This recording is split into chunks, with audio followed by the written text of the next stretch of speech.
वानी कपूर के फेस को बेफिक्री मूवी में क्या हो गया था? ये सवाल हर किसी के दिमाग में आया था जब उनका नया लुक सबके सामने आया।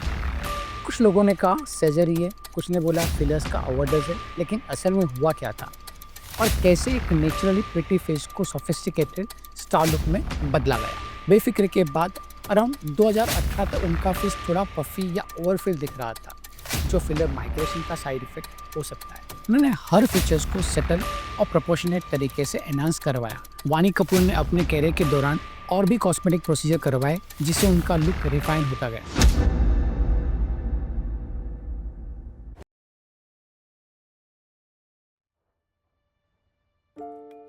आज मैं डॉक्टर मिथुन पंचाल, अब बोर्ड सर्टिफाइड प्लास्टिक सर्जन, आपको इस ट्रांसफॉर्मेशन का पूरा ब्रेकडाउन दूंगा। क्या किया गया था, क्यों किया गया था और कैसे अचीव हुआ था स्कल्पचर शार्पर लुक जो उनकी पुरानी सॉफ्ट फीचर से बिल्कुल अलग था। और सिर्फ बेफिक्र तक नहीं, वानी कपूर ने अपने कैरियर के दौरान और भी कॉस्मेटिक प्रोसीजर करवाए, जिससे उनका लुक रिफाइन होता गया। आज हम स्टेप बाय स्टेप समझेंगे उनकी कंप्लीट फेशियल ट्रांसफॉर्मेशन, हर एक प्रोसीजर के पीछे का साइंस और कैसे एक नेचुरली प्रिटी फेस को सोफिस्टिकेटेड स्टार लुक में बदला गया। जब वानी कपूर ने 2013 में शुद्ध देसी रोमांस से डेब्यू किया, उनका फेस नेचुरली यूथफुल, राउंडेड और सॉफ्ट था।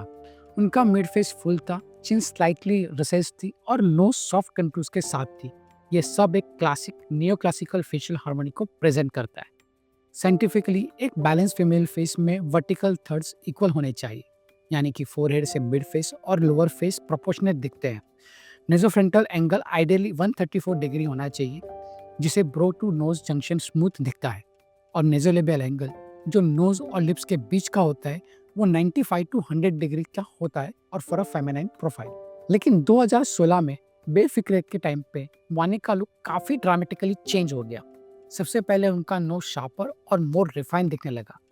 ये रैनोप्लास्टी का क्लियर साइन है। रैनोप्लास्टी में नेजल ब्रिज को नैरो किया जाता है, टिप को रिफाइन किया जाता है और नेजोफ्रंटल एंगल को एडजस्ट करके एक softer aesthetically pleasing profile create की जाती है। साथ ही लिप्स विजिबली फुलर दिख रही थी। ये हाइलोनिक एसिड फिलर्स का रिजल्ट था। लिप फिलर्स क्यूपिड्स बो को मेंटेन करते हुए लिप्स को शेप और वॉल्यूम देते हैं, जिससे उनका लोअर फेस ज्यादा डिफाइन और एट्रैक्टिव बन गया।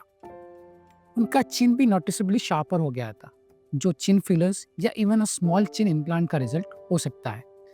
चिन प्रोजेक्शन का इम्प्रूव करने से फेस का ओवरऑल थ्रस्ट एनहांस होता है, जो एक बैलेंस प्रोफाइल के लिए जरूरी होता है।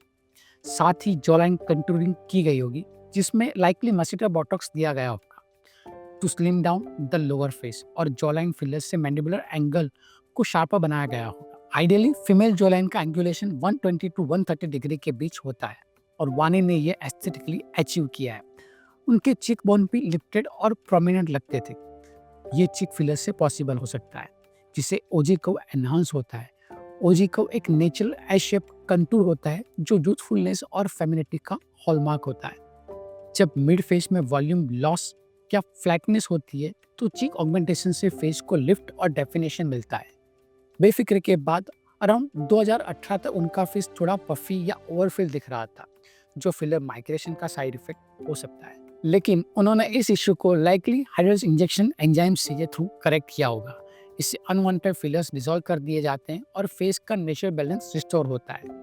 2022 के बाद से उनका लुक ज्यादा रिफाइन, सॉफ्ट और हार्मोनियस दिख रहा है, indicative of better filler replacement, possible resolving of older fillers और overall aesthetic maturity.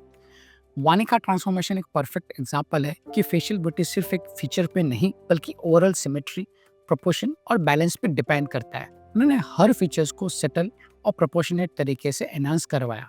No sharper, cheeks lifted, lip balanced, jaw line refine. ये प्रोसीजर्स अगर केयरफुली और साइंटिफिकली किए जाएं, तो नेचुरल यानी एनहांस रिजल्ट मिलते हैं, बिल्कुल वैसे ही जैसे वानी कपूर ने अचीव की है। मैं हूं डॉक्टर मिथुन पंचाल। अगर आपको ऐसे ट्रांसफॉर्मेशन ब्रेकडाउन पसंद आए हैं, तो मुझे कमेंट में ज़रूर लिखें। अगला सेलिब्रिटी कौन होना चाहिए, मैं उसका ब्रेकडाउन करूंगा। और फॉलो करना बिल्कुल ना भूलें।